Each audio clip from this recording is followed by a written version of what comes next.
Eventually, I mainly say those red paws for the alert days, which luckily we're not tracking for today, but we are dealing with some on and off scattered showers for today.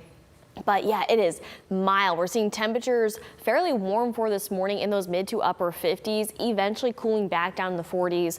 A few flurries are possible later on this afternoon and this evening. But look at sweet little Piper. Piper's like, I have to go out in the rain.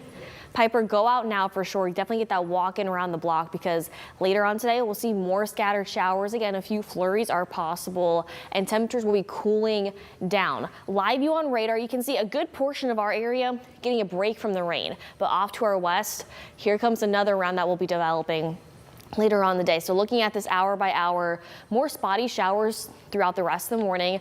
By lunchtime in the afternoon, you can see more widespread showers picking the kids up from school and any afternoon and evening plans. You can see here's 8 o'clock.